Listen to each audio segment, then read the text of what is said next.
Isang mapagpalang araw sa lahat ng tagapakinig sa ating programa. Muli po tayo nagbabalik upang magbahagi ng kwentong kapupulutan ng aral ng ating mga listeners. Pero bago muna ang lahat, huwag po ninyong kalilimutan mag-like, mag-share at syempre mag-subscribe sa ating channel. And for those of you na gusto namang magpa-shoutout, huwag niyo pong kalilimutang mag-comment sa ating comment section.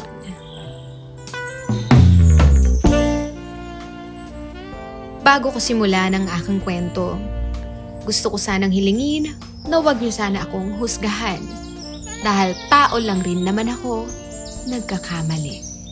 Ako si Gemma, hindi ko ho tunay na pangalan.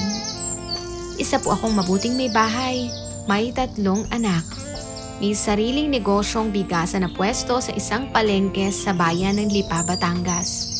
Kasal sa aking asawa na si Ramon. Hindi niya tunay na pangalan. Isang retired Navy ang aking mister at senior citizen na rin. Samantalang ako naman ay medyo bata-bata pa. Matanda na rin kasi ang aking mister, buhat ng kami ay magkakilala. At nagpa siyang magpakasal at bumuo ng aming pamilya.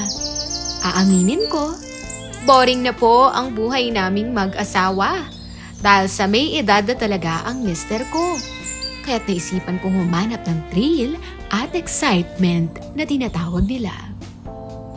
Nakakahiyaman pero sinubukan kong humanap ng aliw sa mga kasing edad ko para na rin maibsan ang pangangailangan ko na hindi na nga kayang tugunan ng aking asawa. Noong una ay hanggang laro lang talaga. Pero hindi ko akalain na darating ako sa seryosohan at aabot pa sa pakikipagrelasyon sa mas bata pa sa akin. Nang makilala ko ang binatang anak ng aking kumare, na itago na lang natin sa pangalang Jeff. Panganay sa 3 magkakapatid si Jeff, na halos kaedad niya na nga rin ang aking panganay. Nasa middle class ang buhay ng kumare ko, at habang ako ay medyo nakakaangat lang naman sa pamumuhay na meron sila. Isang araw, nang minsang nagpunta ako sa bahay nila, naabutan ko si Jeff na walang t-shirt. Nahiya pa nga siya sa akin kasi hindi niya nga akalain na darating ako. May pagkamahiyain kasi ito at halata ko naman kasi na panayang yuko niya. Habang nagsasalita, "Kayo po pala. Pasensya na po, wala dito si nanay ngayon eh. Nasa palengke po. Kung gusto niyo po pwede naman po kayong tumuloy sa loob at hintayin na lamang siya." Wika naman ito. Sumunod naman ako sa kanya. Pumasok ako sa loob at naupo sa may sofa. Hinintay ko nga ang aking kumaring si Isay. Hindi niya rin tunay na pangalan. Maya-maya nga lang rin nang dumating ito galing palengke. "Mare, nariyan ka pala. Saglit lang ha at ilalagay ko lang ito sa kusina." Wika naman ito. Sige. Walang problema, antayin kita rito." Pagtugon ko naman. Nung umalis siya ay dumating naman si Jeff. Pinagmasdan ko ito mula ulo hanggang paa. Nakasuot na nga siya ng t-shirt ngayon, pero pansin pa rin ang matipuno niyang katawan na kung hindi ako nagkakamali, ay batak ito sa gym. Ang pagkakatanda ko, college na ito at kumukuha ng kursong nursing. Nang pumanik nga siya sa itaas ay sinundan ko siya ng tingin. Para akong bumalik sa pagkadalaga ng mga oras na yun. Alam kong maling-mali. Namamangha ako sa binatang anak ng kaibigan ko. Kaso tao lang naman ako eh. Nang makabalik si Isay ay nagkwentuhan kami at dinaluhan niya rin ako ng merienda. Nabanggit nga niya rin sa akin na malapit nang magtapos si Jeff. 2 taon na nga lang daw ang bubuuin nito sa college. At sana nga raw ay kayanin pa niya. Sabi ko nga sa kanya noon ay kayang-kaya niya yon. Pampalakas ng loob rito. Alam ko naman kasi ang sitwasyon na meron sila. Hindi na rin naman kasi na siya iba sa akin. Para magkapatid na rin talaga ang turingan naming dalawa. Matapos nga naming mag-usap ay umuwi na ako ng bahay. At eto na naman ang daily routine ko. Ang mag-asikaso ng aking asawa. Wala rito ang anak ko at may klase sila. Ang panganay ko kasi ay nagdo-dorm at hinayaan ko na lang dahil lalaki naman ito. 3 lalaki ang anak namin at lahat sila ay malapit sa akin. Palibhasa, ako ang madalas nilang kasama. Kumpara sa kanilang tatay, na laging malayo kapag nadedestino ang kanyang trabaho. Lumipas ang 1 buwan. Hindi ko akalain na may darating na unos sa pamilya ng aking kumare na madiagnose ito na may sakit. Tanda ko pa nga nang tinawagan ako ng pangalan nitong si Jeff noong araw na iyon. Sinabi niya sa akin na nasa ICU o Intensive Care Unit si Isay. Hindi naman ito maaasahan ng tatay niya dahil alam ko na sumakabilang bahay na ito matagal na. Kaya't matagal na nga lang mag-isa na lang tinataguyod ng kaibigan ko ang pag-aaral at gastusin sa kanya mga anak. At doon ako nabilib sa kanya dahil kinaya niya ang lahat ng pagsubok ng mag-isa. Nang nakarating na nga ako sa ospital ay nagulat ako nang biglang yumakap sa akin si Jeff. Siyempre niyakap ko rin siya dahil alam ko na kailangan niya ako. Hindi ko nga akalain na ang yakap ng iyon ang magdadala sa akin ng malaking problema. Kinausap ko si Jeff kung ano nga ba ang mga kailangan ng nanay niya. Sinabi nito na malaking halaga ang kakayanin o kakailanganin para sa gamutan nito. Ako naman ay handang tumulong kahit na wala itong kapalit. Total ay magkaibigan naman kaming dalawa. Hanggang sa isang gabi ay umiyak si Jeff sa akin. Kailangan daw niya magbayad ng tuition fee niya sa school. Kaso hindi niya nga raw daw alam kung saan siya kukuha ng panggastos. Sinabi ko naman sa kanya na tutulungan ko siya, pero tumanggi siya. Ayaw na raw niyang makadagdag pa sa problema ng pamilya. At siya na nga raw daw ang gagawa ng paraan. Matapos namin makapag-usap, hindi naman ako mapalagay. Hanggang sa isang gabi ay nagkayayaan kami ng mga kaibigan ko na manood ng mga machong lalaking sumasayaw sa entablado. Sumama ako dahil baka makakilala ako ng bago kong laruan. Gabi na nga na magsimula ang event. Naririnig ko pa nga na may bago raw silang mananayaw. At sulit raw, gwapo raw kasi ito. Ako naman ay na-curious hanggang sa nagulantang ako nang makita ko si Jeff na nasa itaas ng entablado. Hindi ko akalain na magagawa niya nga iyon. Pero ang takot ko ay baka mapagtripan siya dito. Kaya't bago siya makuha ng iba, ako na ang kumuha sa kanya. Nagbayad ako. Para sa akin mapunta si Jeff. Palihim ko nga lang itong ginawa dahil ayokong sumama ang loob ng mga kaibigan ko. Mas matanda kasi sila sa akin ng 10 taon. Ewan ko ba, bata pa naman ako, pero napagtripan kong magpunta sa ganitong lugar. Nakakahiya pag nalaman ito ng mga anak ko. Kaya't ganoon na nga lang ang pag-iingat ko sa tuwing dadalaw ako sa ganitong lugar.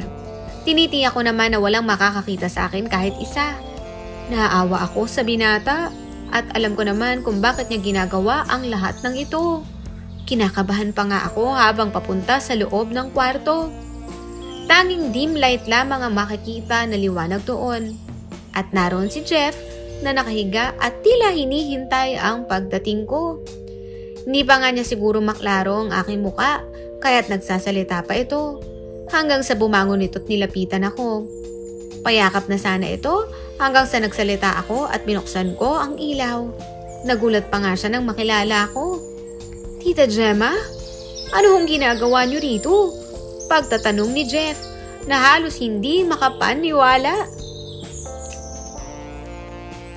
Ako yata ang dapat magtanong niyan sa iyo, iho. Ano ang ginagawa mo sa ganitong klaseng lugar? Tanong ko at bago pa nga ako marap sa kanya, ay nakatapis na ako ng tuwalya. Huwag niyo pong sabihin kayo ang nagbayad, pagtatanong nito. Oo, magsabi ka ng totoo sa akin, pang ilang beses mo na rito. Curious sa tanong ko. Ngayon palang ho sana eh. Puro sayo lang ho talaga ang gusto ko at alam niyo naman siguro ang dahilan ko. Kaso nabanggit nila sa akin na mas malaki ang kita kapag may kumuha sa akin. Kaya't pumayag na nga ako dito. Wala na po kasi akong ibang malapitan. Huwag niyo po sanang mababanggit ito kay nanay. Ang lahat ng ito. Pakiusap pa niya. Gagawin ko ang gusto mo. Hindi ko sasabihin sa kanya ang nalaman ko. Kung may papangako mo sa akin, naaalis ka na sa lugar na ito. Wika ko. Ayoko kasing mapariwara ang buhay niya. Kaya't gagawin ko ito para sa kanya. Pero, giit pa nito. Wala nang pero-pero. Mag-ayos ka na't ihahatid na kita sa bahay ninyo. Wika ko pa. Kaso mapilit si Jeff. Salamat na lang po tita, pero bago ako umalis sa lugar na ito, hayaan niyo muna pong magpasalamat ako sa inyo sa paraang alam ko. Wika pa ni Jeff. Ha? Gulat na gulat ako nang higitin niya ang tuwalyang suot ko. Sa puntong yun ay umiwas ako. Tinutulak ko siya, kaso nung huli ay tuluyan na rin akong sumuko. At aaminin ko, sobrang nahumaling at halos hindi ko malilimutan ang sandaling iyon. Nang makauwi kami ng bahay nila Jeff, hindi na siya pumayag na umuwi ako agad. Hinila niya nga ulit ako sa kwarto niya at muling na ulit ang mga nakaw naming sandali. Walang-wala na nga ako sa sarili ng mga oras na iyon. Kaya't wala na akong magawa kung hindi bigyang laya ang aming sarili. Isang linggo ang nakakaraan simula nang may nangyari sa amin ni Jeff. Sinamahan ko siya na magbayad ng tuition fee sa school. At nang matapos ito't nagbayad, nag-aya si Jeff na kumain kami sa labas. Bagay na sinang-ayunan ko naman. Pakiramdam ko talaga ay naging sugar na niya ako. Pero masaya naman ako na natutulungan ko siya. At ako naman ay naibibigay niya ang pangangailangan ko. Ako naman ay parang nanumbalik sa pagkakadalaga. Pinuna ni Jeff ang pagkulang ng aking asawa sa akin. Akala ko'y wala ng katapusan ang lihim na meron kami. Pero nang malaman kong pa-discharge na ang aking kumare, ay natuwa ako na medyo may lungkot kasi baka kalimutan na nga ako ni Jeff. Dahil hindi na nga niya ako kailangan pa. Pero napag-alamanan kong mahal na rin pala ako ni Jeff. Dahil iyon ay inamin niya sa akin nung minsan kami nagkita sa isang lugar sa Cavite. Paano na po yun? Ayokong mangyari sa bahay kung anong meron tayo. Pero hindi ko rin naman kayang iwasan ka. Naguguluhan na ako. Wika naman ito. At kita ko naman sa mga mata niya ang labis na takot at lungkot. Wala namang tayo, Jeff eh. Una pa lang, alam mo na yun, diba?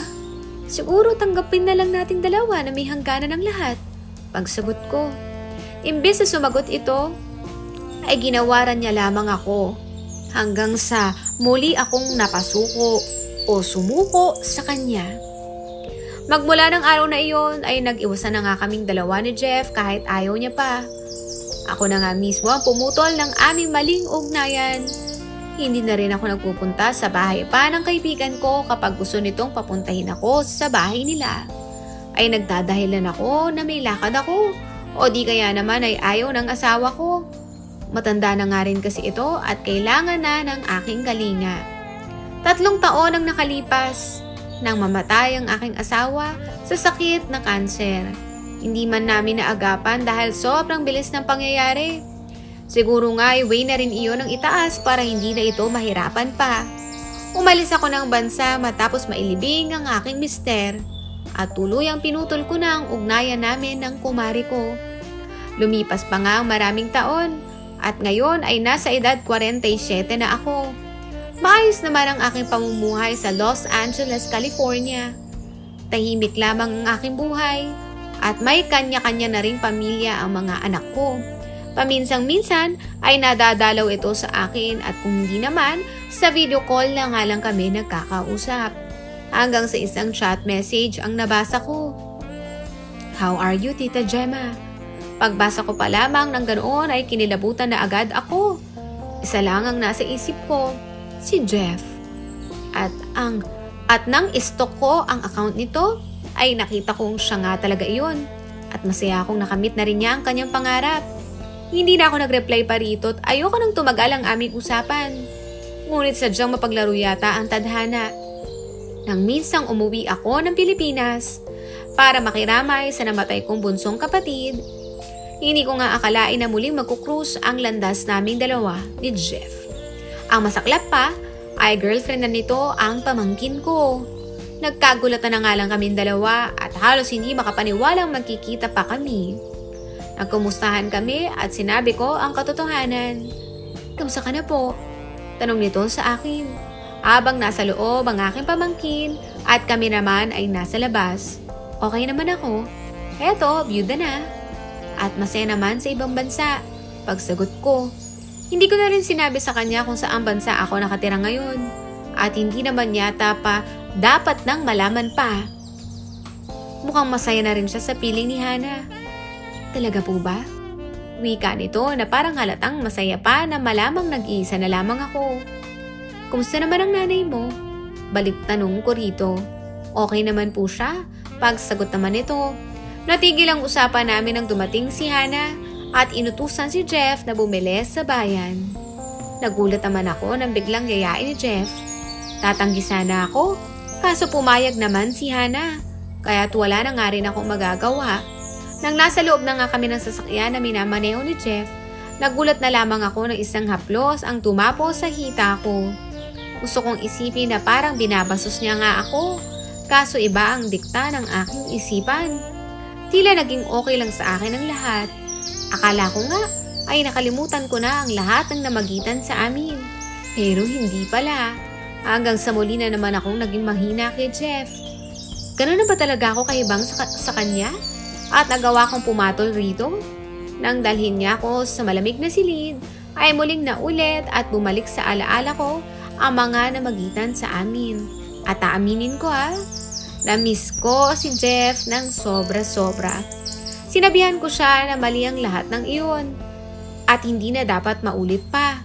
Akala ko ganun lamang kadali ang lahat ng ito. Matapos mailibing ang kapatid ko, babalik na sana ako ng California. Kaso lang tumawag ang kumari ko at pinapapunta ako sa bahay nila. Wala akong maitanggi at na-miss ko rin naman talaga siya. Pagdating ko ng kanilang bahay ay may inuman at may nagkakantahan pa. Napag-alamanan kong birthday pala ni Jeff ngayon at ang sakit na makitang magkasama na naman sila ni Hana. Kitang-kita ko ang mga panakaw-nakaw niyang tingin sa akin habang magkayakap sila ni Hana. Iniiwas ko ang aking mga mata at nagkibit balikat ako na parang wala akong nakita. Pero hindi naman ako manhid para hindi masaktan. Uuwi na sana ako, kaso tinamaan ako ng alak at pinatulog muna ako ng kaibigan ko. Hindi ko alam kung kaninong kwarto ang napuntahan ko. At antok na rin talaga kasi ako. Sumalampak agad ako sa kamat na katulog. Nagising na lamang ako nang mapansin kong may yumakap sa akin. Nang ibukas ko ang aking mga mata, bumungad sa akin si Jeff na tila sabik sa akin. Inabot na nga kami ng madaling araw sa nakaw na sandali. Pero pagkatapos ang lahat ng iyon, sinabihan ko siya na ito na ang huli at bumalik na siya kay Hana. Ayoko masaktan ng nobya niya na ako ang magiging dahilan pa na hindi kakayanin ng aking konsensya kung mangyari ito. Kaso lamang, sinabi niya rin na mahal niya ako at handa siyang iwan ang pamangkin ko alang-alang sa akin. Kung gusto ko pang araw ay sasama siya sa akin pabalik ng California at doon na maganap ng trabaho bilang isang nurse. Ako naman daw talaga ang mahal niya. Iniwan ko lang daw siya kaya't napunta siya kay Hana. Hindi ko na nga alam ang iisipin ko ng mga oras na iyon. Tama pa ba itong ginagawa ko? Sa totoo lang aaminin ko. Mahal ko talaga si Jeff at masaya akong muling nagkita kami.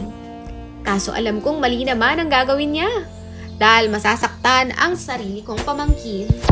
Gulong-gulo na nga po ako at hindi ko na alam ang aking gagawin. Papayag ba ako sa gusto ni Jeff? O sadyang tatanggapin ko na lamang na hindi talaga kami para sa isa't isa? Sana ay mabigyan niyo ako ng magandang payo. Lubos na umaasa, Gemma.